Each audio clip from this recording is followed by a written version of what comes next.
Saya mendengar bahwa Bang Haji Bolot itu, mohon maaf Bang Haji Bolot, beliau tidak bisa mendengar. Jadi tadi saya mau ngetes, pas salaman saya tanya, sehat Bang Haji? Sehat. Kok bisa? Saya ingat, saya selalu nonton beliau. Kalau saya lagi tenang, saya buka YouTube, saya tonton. Dari situ saya dengar Bang Haji ini bisa mendengar jernih pendengarannya kalau dalam dua keadaan. Yang pertama tentang uang, yang kedua kalau ada cewek cantik. Jadi saya heran kok beliau bisa dengar. Terus saya lihat ke kanan, rupanya ada Bu Aidin.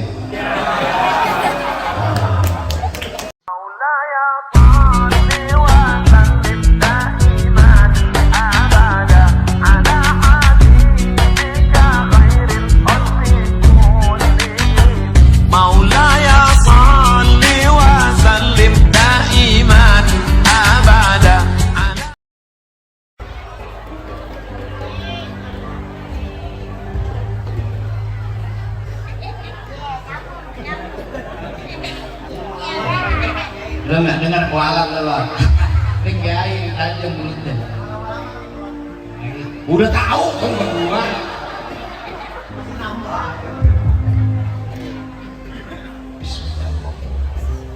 Assalamualaikum warahmatullahi wabarakatuh.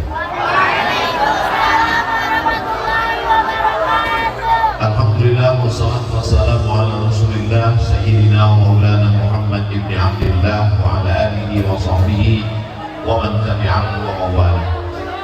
Di antara sifat orang yang masuk surga itu nanti, di dalam surga itu salah satu cirinya dhahikatum mustabasyirah, tertawa dengan wajah yang cerah. Sebagaimana kita di pondok pesantren Sabilul Muhtadi bersama para habaib, bersama para kiai, para ulama bisa tertawa bahagia. Mudah-mudahan begitu pula nanti kita di surga Jannatul Firdaus. Man ahabba yusaddalahu fi rizqihi, siapa yang mau dilapangkan rezekinya, wa yunsa'alahu fi atharihi, dipanjangkan umurnya, falyasil rahimahu, maka hendaklah dia rajin menyambung tali silaturahim. Malam ini saya Al-Fakir Abdul Somad amat sangat senang sekali bisa menyambung tali silaturahim dengan Bang Taufik, dengan Bang Daus, dengan Haji Komar, dengan Bang Haji Bolot. Saya mendengar bahwa Bang Haji Bolot itu, mohon maaf Bang Haji Bolot, beliau tidak bisa mendengar. Jadi tadi saya mau ngetes, pas salaman saya tanya, sehat Bang Haji? Sehat. Kok bisa? Saya ingat, saya selalu nonton beliau. Kalau saya lagi tenang, saya buka YouTube, saya tonton. Dari situ saya dengar Bang Haji ini bisa mendengar jernih pendengarannya kalau dalam dua keadaan. Yang pertama tentang uang, yang kedua kalau ada cewek cantik. Jadi saya heran kok beliau bisa dengar. Terus saya lihat ke kanan, rupanya ada Bu Aidin.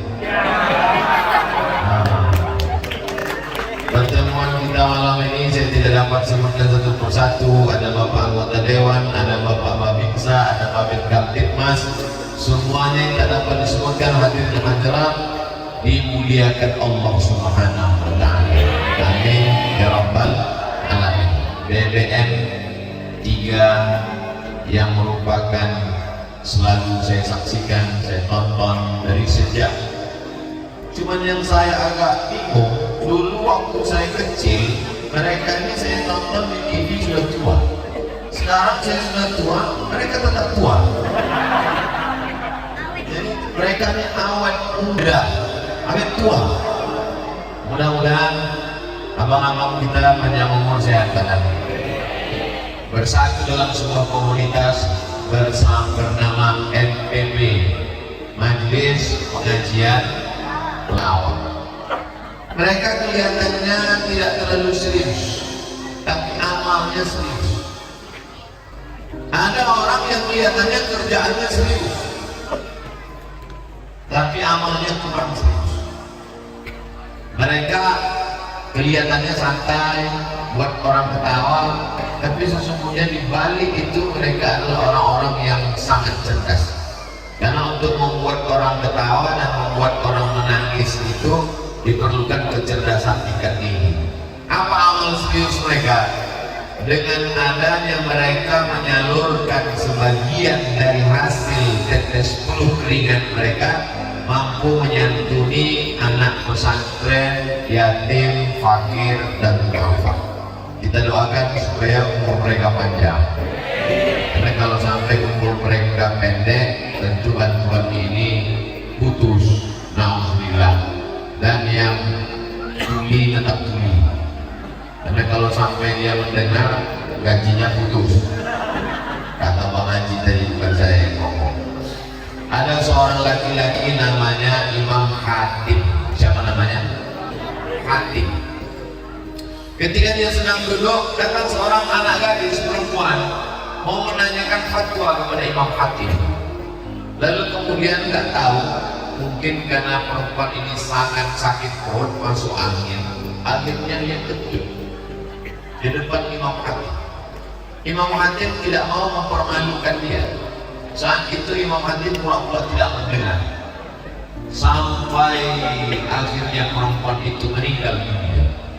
Maka disebutlah Imam Al-Khatib itu di ujung namanya Imam Khatib Al-Asam. Asam artinya tuli, sumum, bukmun, omyon. Sumum tuli. Dia pura-pura tuli karena ingin menjaga harkat martabat kehormatan seorang perempuan.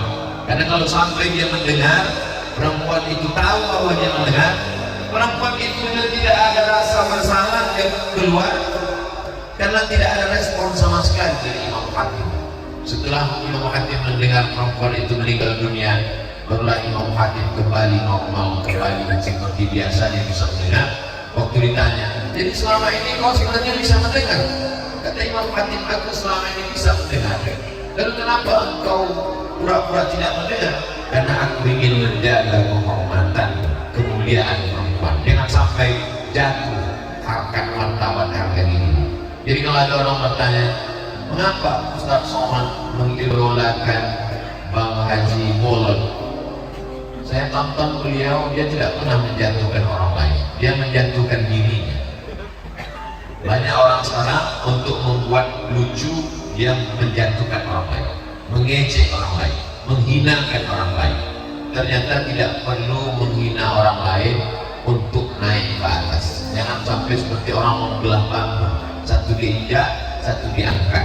Beliau cukup menjatuhkan dirinya, orang tertawa, dan hasil dari perolehannya dia salurkan ke pondok pesantren sehingga banyak yang terayun. Tidak hanya beliau, semua anggota MPP, Majelis Pengajian Pelawak, mudah-mudahan tetap solid insyaallah.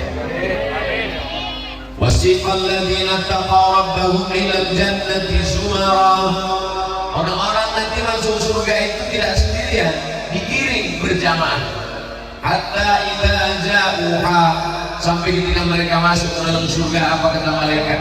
Salamun alaikum, keselamatan untuk kamu. Tibutum, kamu sudah berbuat baik. Fadkhuluha khalidin, masuklah kamu ke dalam surga kekal selamanya. Orang masuk Islam itu tidak sendirian. Idza jaa nasrullahi wal fath, ketika datang pertolongan Allah dan kemenangan, wa ra'aitan nasa yadkhuluna fi dinillah afwaja, berbondong-bondong berjamaah.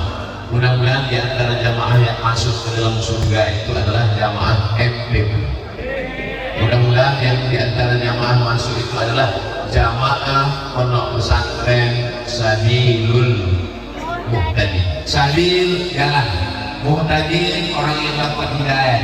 Satu hari berapa kali kita minta hidayah? Ihdinas siratal mustaqim. Subuh 2 kali, zuhur 4 kali, asar 4 kali, maghrib 3 kali, isya 4 kali. Ihdinas siratal mustaqim.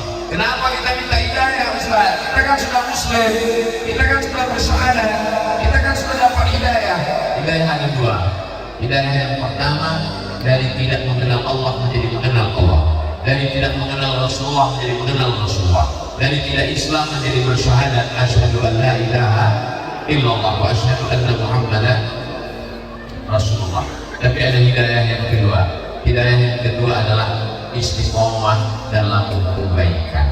Jadi kalau ditanya apa yang lagi kita minta ihdinas shiratal mustaqim, kita kan sudah muslim, kita kan sudah sholat, kita minta jangan sampai hati ini berubah. Ya muqallibal qulub, wahai engkau yang membolak-balikkan hati, tsabbit qalbi. Makanya tadi saya tanya ke Habib, ini jamaah kawan-kawan abang-abang haji dari MPP ini datang ke Sabilul Muhtadin sebulan sekali atau gimana? Mereka datang kemari bahkan 1 bulan sampai 2-3 kali Pak Ustaz. Ini menunjukkan tanda-tanda istiqomah. Mudah-mudahan istiqomah ini sampai kapan kita jaga Pak Ustaz? Sampai mati dalam keadaan la ilaha illallah Muhammadur Rasulullah sallallahu alaihi wasallam. Makanya selesai kita ucapkan tahlil la ilaha illallah, kita katakan kalimat fakin alaiha nahya, dengan itu kita hidup, wa alaiha namutu, dengan itu kita mati, wa biha nub'atsu, dengan itu kita akan dibangkitkan di padang mahsyar. Ada orang menganggap bahwa Nabi itu orangnya sangat serius. Memang betul Nabi itu serius. Tapi suatu dalam hadis disebutkan Nabi tertawa hatta badat nawajizu, sampai kelihatan gigi gerahapnya. Jadi kalau ada orang tertawa sampai kelihatan gigi gerahapnya, itu sekedar senyum atau tertawa lepas? Tertawa lepas. Cobalah cari beberapa hadis Nabi tentang hatta badat nawajizu, Nabi tertawa sampai nampak gigi gerahapnya. Suatu ketika Nabi sedang duduk di rumah, datang tamu.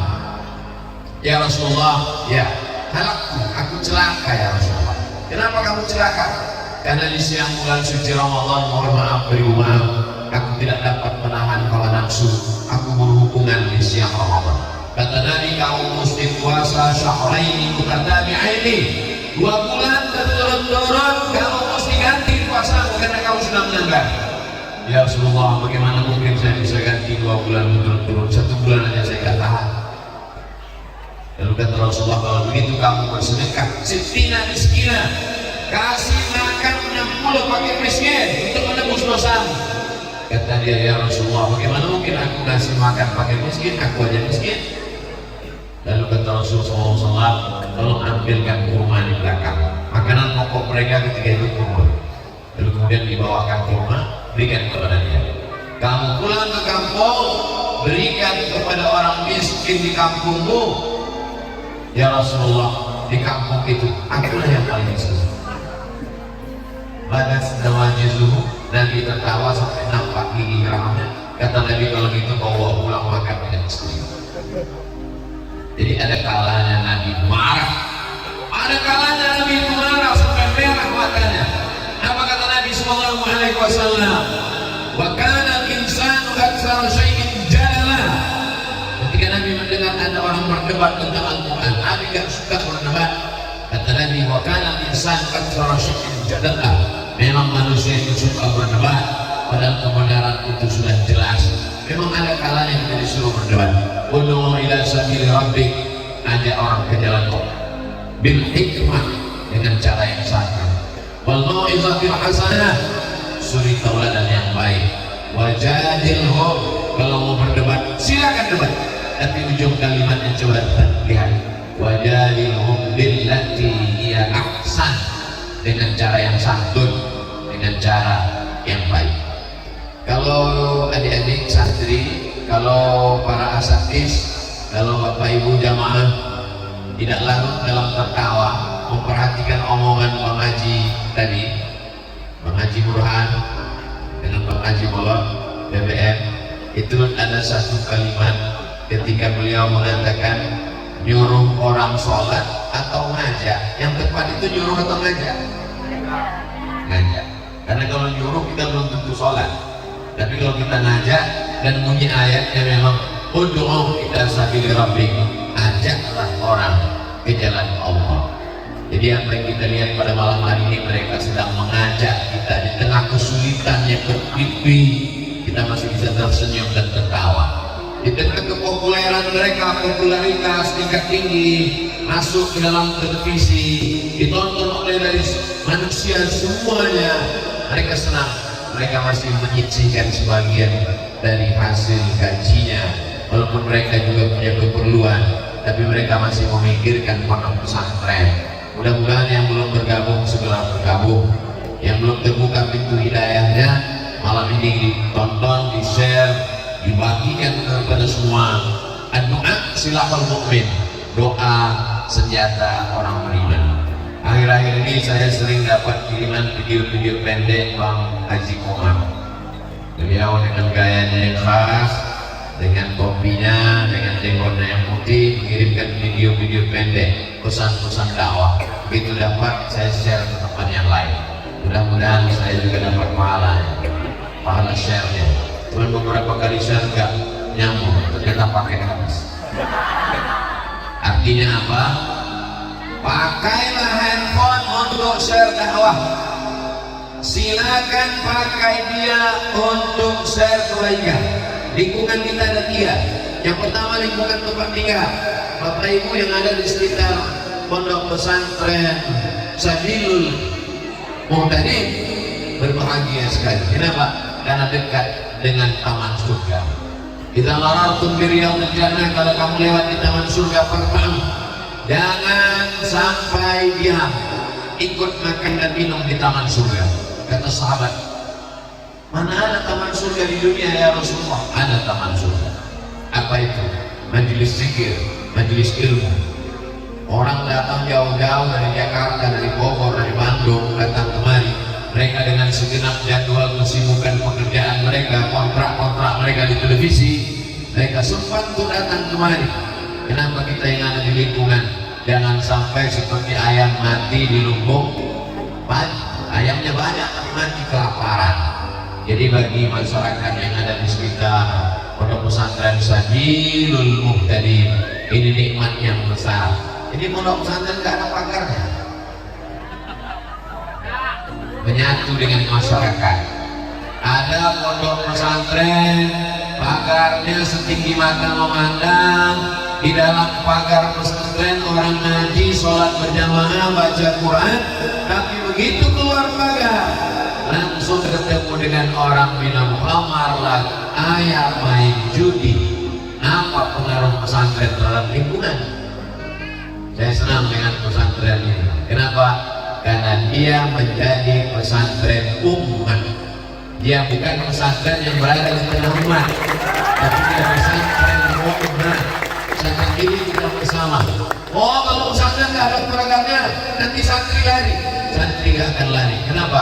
Karena masyarakat menjadi pagar benteng. Ketika santri mau lari, kami jangan lari. Kenapa? Kami adalah pagarnya di sini, bentengnya di sini.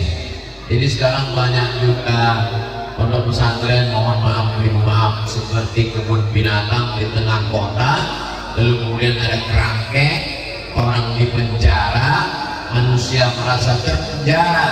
Dan ketika kita tanya orang luar, gimana pondok pesantren? Dia nggak peduli. Beda dengan pesantren Sabilul Muhtadin, masyarakat sekeliling. Malah saya heran, santrinya mana? Oh, tua-tua semua.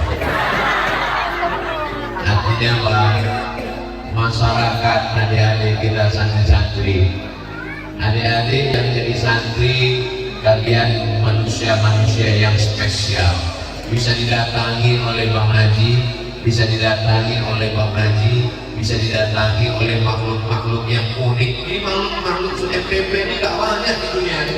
Mereka ini yang perlu dibudidayakan. Mereka ini sudah hampir punah seperti Jurassic Park, dinosaurus. Bisa ada makhluk-makhluk ini dan datang kemari. Orang setengah mati mau datang, mau nonton, mau masuk TV dengan mereka, ngejar mereka minta tanda tangan. Bisa-bisanya mereka yang datang ke kalian. Itu merupakan suatu nikmat yang luar biasa. Masyarakat tarikat, siapa yang melewati suatu jalan yang Nabi Sufi ilmu di dalam itu dia mendapatkan ilmu. Sahallallahu lahu bi tariqan ila jannah, dimudahkan Allah jalan yang menuju surga. Amin. Ini di pesantren Sabilul Muhtadin ada ijazahnya enggak? Amin. Ada banyak orang sekarang baca kitab, hafal Quran, Orang tuanya nanya, nanti anak saya mau kuliah kemana? Nanti anak saya gimana S1, S2, S3-nya? Alhamdulillah, apa kata Bang Topik tadi? Walaupun kami pelawak Ustaz Abdul Somad, tapi kami tetap kuliah dapat beasiswa. Mereka beasiswa. Bang Haji Komar, doktor, dapat beasiswa, dapat S1, S2, S3, S-Cendol, S-Teler, S-Bandung. Lanjutkan pendidikan. Jadi ternyata anak-anak adik-adik kita di pesantren Sabilul Muntadin, mereka punya ijazah formal, tahfiz Quran, bahasa Arabnya oke. Jangan minder jadi anak pesantren. Jadi sekarang ditanya, kamu di mana? Saya di SMP Plus. Kamu di mana?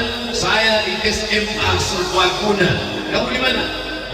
Saya ya lagi mondok-mondok. Kenapa kamu nggak punya percaya diri jadi anak pesantren? Adik-adik di pesantren pede apa enggak? Jadi ininya enggak. Anak SMP pelajarannya fisika, kimia, biologi, matematika, bahasa Inggris. Berapa pelajaran? Fisika, kimia, biologi, matematika, bahasa Inggris. Anak pesantren Sabilul Muntadin, nahu, saraf, balaghah, ma'ani, bayan, mantiq, tafsir, ulumul Quran, tajwid, fikih, usul fikih, qawaidul fikih, hadis, mustalah hadis, rijalul hadis, baca kitab kuning. Ngapalnya aja mencret. Makanya salah kaprah kalau ada orang anaknya, mohon maaf, anaknya kurang-kurang IQ, kurang-kurang akal.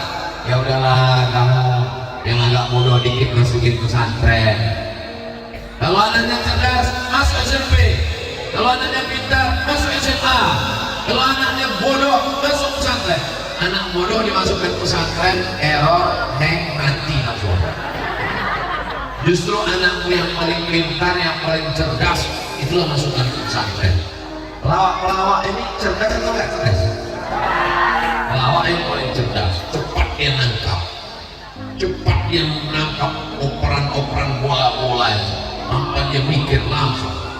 Jadi mereka datang ke pesantren ini dua kemungkinan: mereka menjadi cerdas dengan ilmu agama, atau adik-adik jadi pelawak semua nanti. Dulu ketika belajar, sekarang kalau kita lihat tes belajar ke Yaman, tes belajar ke Mesir, tes belajar ke Saudi Arabia, yang dites hafalan Quran, yang dites bahasa Arab. Bagus atau enggak bagus? Bagus. Tapi ada satu yang perlu dites, ilmu komunikasi, ngomong dengan orang. Walaupun hafalan Qurannya banyak, walaupun bisa baca kitab kuning, walaupun bahasa Arabnya lancar, cair, tapi kalau ngomong nggak bisa, orang nggak ngerti, apa gunanya ilmu? Betul. Jauh-jauh belajar sampai puluhan tahun, pulang yang ngomong, dia kalau dia ngomong, yang ngerti cuma 3, dia, istrinya, sama mertuanya. Kan mubazir. Jadi ke depan, insya Allah, adik-adikku yang ada dari pesantren Sabilul Muntadin, kalian amat sangat bisa berkomunikasi, ngomong dengan orang. Kenapa? Karena yang datang ke sini master-master, profesor-profesor komunikasi, orang-orang lawak yang menguasai dunia komunikasi. Nah ini Bang Taufik, Bang Haji, ajarkan anak-anak ini, ajarkan anak-anak ini bercerita, agak 2 SKS, 12 tatap muka, 12 SKS, 2 SKS, 16 tatap muka, potong mid semester, potong UAS, ujian akhir semester. Jelaskan kepada mereka gimana cara ngomong yang baik. Jangan mereka sangka lawak itu hanya sekedar ngomong, ada tekniknya, ada ilmunya. Karena kalau tidak, tak nyambung ke telinga orang. Bagaimana supaya bisa orang terpukau, menarik? Bayangkan berapa banyak orang menyusun kata-kata demikian indah, tapi begitu diomongkan dalam seminar gak keluar. Baru megang mikrofon aja, mereka begitu lancarnya. Bahkan Bang Haji Muhammad, dia nggak ngomong aja orang ketawa. Begitu orang ngomong, orang dia ngomong orang sedikit turun langsung. Apa maknanya? Dia mereka punya kemampuan untuk memukau, untuk menjadi pusat perhatian. Setelah orang punya perhatian, barulah kau sampaikan ayat-ayat, hadis-hadis, kata-kata hikmah masuk ke dalam hati mereka. Masyarakatnya beruntung, adik-adik santrinya luar biasa, subsidi silang, tidak ketahuan mana yang mampu yang tidak mampu, karena semuanya. Jangan katakan pesantren duafa itu menjatuhkan, underestimate orang, menganggap remeh. Ini pesantren istimewa, betul? Ini pesantren orang-orang hebat, betul? Apa istimewanya mereka? Orang-orang hebat datang kemari. Orang-orang hebat yang ada di televisi bisa datang kemari. Ustaz Somad datang kemari. Ini menunjukkan anak-anak ini adalah anak-anak hebat luar biasa. Di mana Ustaz Somad datang tausiah? Di pesantren hebat, di pesantren luar biasa. Kalau bahasa kampung saya, pesantren amazing. Mereka adalah orang-orang pilihan yang dipilih oleh Allah untuk mendalami ilmu agama. Allahumma faqihhum fid-din wa'allimhum at-ta'wil. Jadi saya ketemu dengan salah satu guru ustaz. Gimana pengalaman ustaz di sini? Al-ajru minallah. Gajinya di sini dari Allah. Gaji mengajar di pesantren ini dari Allah. Gedungnya mewah, masjidnya luar biasa, dindingnya warna hijau. Maka kalau mau awet, tahan lama, sering-sering lihat warna hijau. Tapi kalau sedekah pakai warna merah, maka karpetnya dibuat merah. Hijau 20.000, merah 100.000, abu-abu 2.000, dan tempat timur abu-abu 1.000. Padahal APBN kita 20% untuk pendidikan. Kalau dibangun jembatan penting, dibangun jalan penting, tapi ada yang lebih penting, sumber daya manusia. Betul? Siapa yang bisa memperjuangkan ini? Tidak selesai dengan ceramah, tidak selesai dengan lawan, tidak selesai dengan ustaz, tidak selesai dengan khutbah, tidak selesai dengan tausiah. Mesti ada orang yang punya kekuasaan memperjuangkan pesantren di parlemen. Ini hadir pemimpin-pemimpin kita, anggota dewan, hadir ibu, sekarang ibu wali kota, nah, sudah PLT.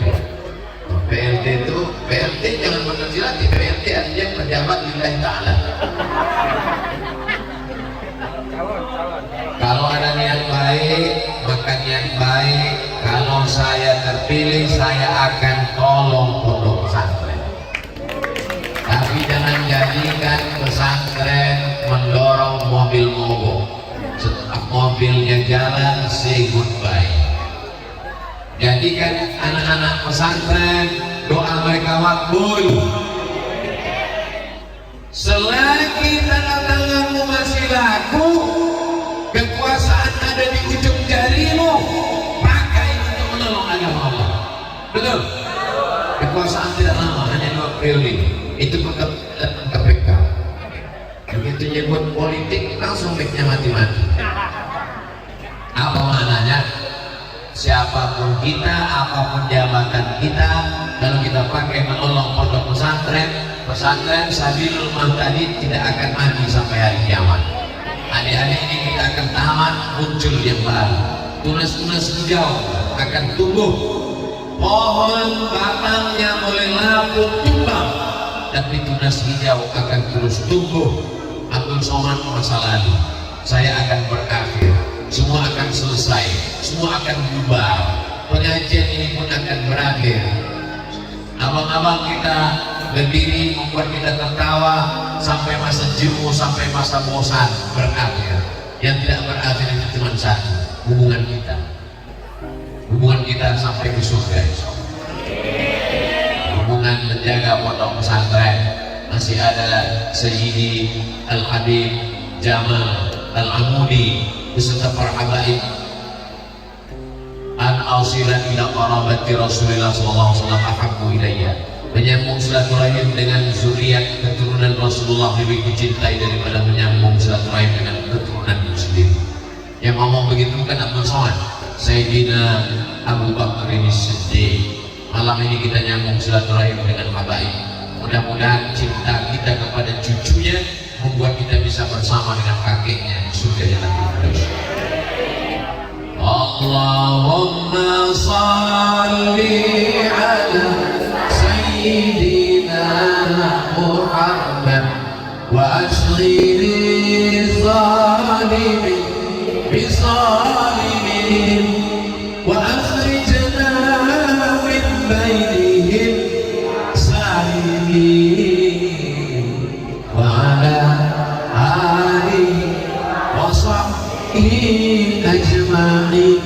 Sallallahu rabbuna ala nuril mubin ahmada mustafa sayyidil mursalin wa ala alihi wa sahbihi ajma'in wa ala alihi wa sahbihi ajma'in. Ada MPP, ada masyarakat, ada kiai, ada adik-adik santri, ada ustaz, lengkaplah semua. Lalu bagaimana dengan wali-wali murid ini? Wali murid ini mesti melepas anaknya dengan ikhlas, karena mereka yang akan menjadi pemimpin masa depan. Adik-adik yang mau jadi polisi angkat tangan. Lihat polisi-polisi soleh. Mereka bukan nggak mau, mereka orangnya diajarkan di pesantren tawadhu rendah hati. Adik-adik yang mau jadi tentara kata lumayan Pak, ada 3 orang. Kira-kira lebih efektif mana ya? Adik-adik saya tanya, lebih efektif mana berdakwah? Jadi tentara, polisi, atau jadi ustaz? Jadi ustaz. Saya tanya sekali lagi, mana yang lebih efektif didengarkan masyarakat untuk dakwah? Jadi tentara, polisi, atau jadi ustaz? Jadi ustaz ya, jangan berubah pikiran ya. Oke, sekarang ustaz ceramah di atas mimbar. Innamal khamru khamar wal maisir judi wal ansar, menyembelih binatang untuk berhala, wal aslam mengundi nasib, rijusun najis min amali syaitan, perbuatan setan, bajutan ibu jauhi, menggelegar di atas mimbar. Jamaah begitu tuh keluar dari masjid, habis mengajar keluar dari masjid, langsung di pinggir jalan tempat parkir orang jual minuman keras. Yang saya sampaikan ini hoax apa hak? Betul atau salah? Benar. Orang nggak dengar omongan ustaz kalau menggelegar. Tapi bayangkan kalau ada babin sababin kamtip mas, dia nggak ceramah, dia nggak ngomong, dia lihat ada orang jual minuman keras, dia ambil pistolnya, mau minum lagi, mau mabuk. Kira-kira mana yang lebih didengar orang, ustaz ceramah atau babin sababin kamtip mas? Tadi katanya ustaz. Ya salat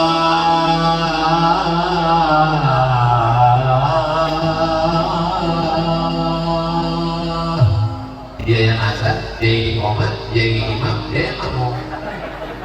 Main inti. Bayangkan kalau yang azan babin sah, Allahu Akbar, Allahu Akbar, datang semua orang ramai. Bayangkan kalau yang azan Kapolda, Allahu Akbar, Allahu Akbar, Kapolsek semuanya hadir. Apa kejawab Kapolsek? Siap. Sekarang saya tanya adik-adik, pertanyaan yang sama, hanya beda menit. Mana yang lebih efektif berdakwah, polisi atau ustaz?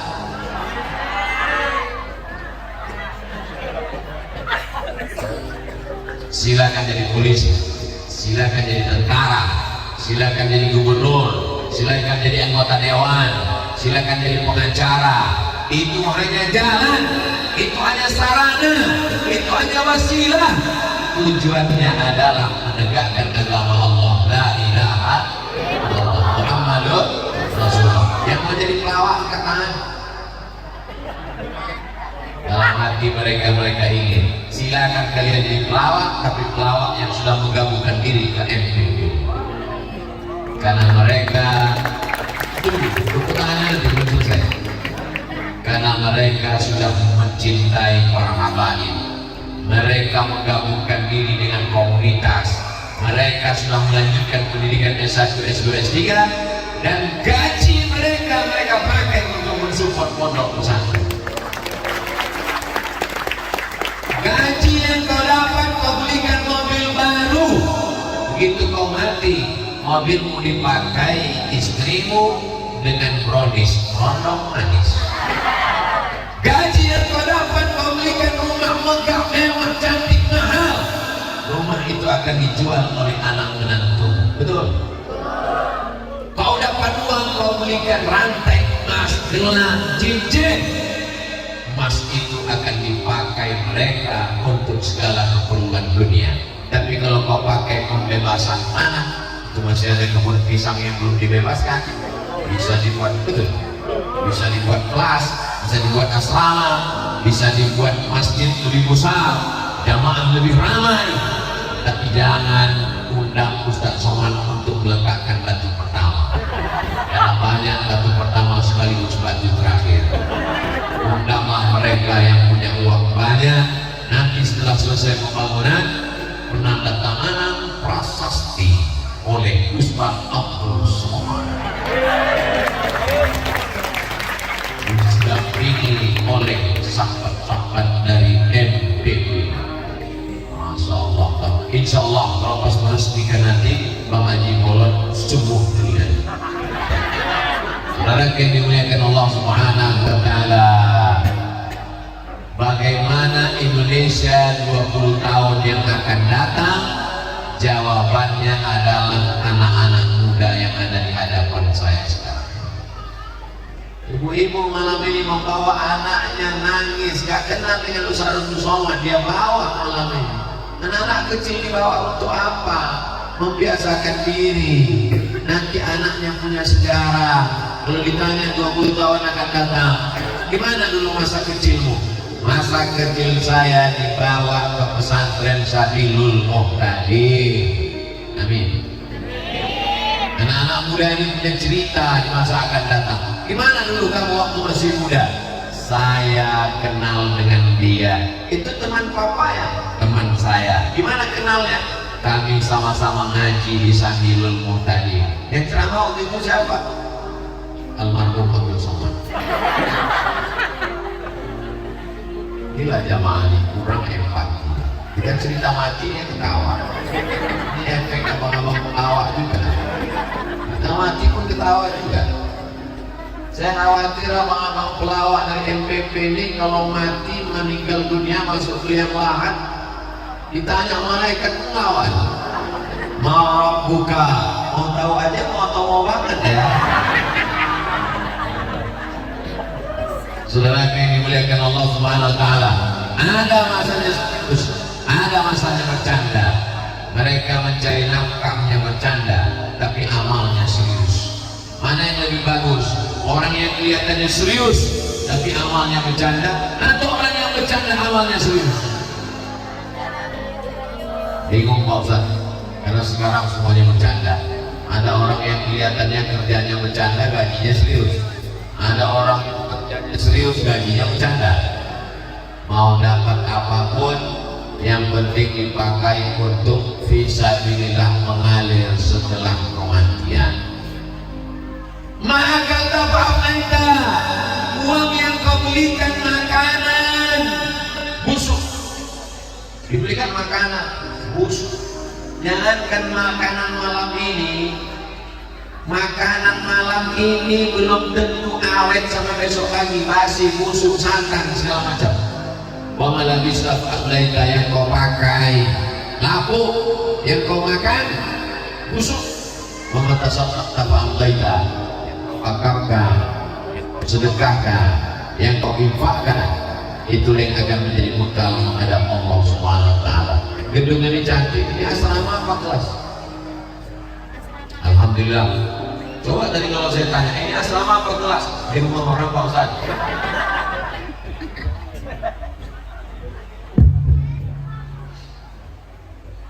kalau Tuhan pergi ke Makkah, jangan main-main di tepi kali.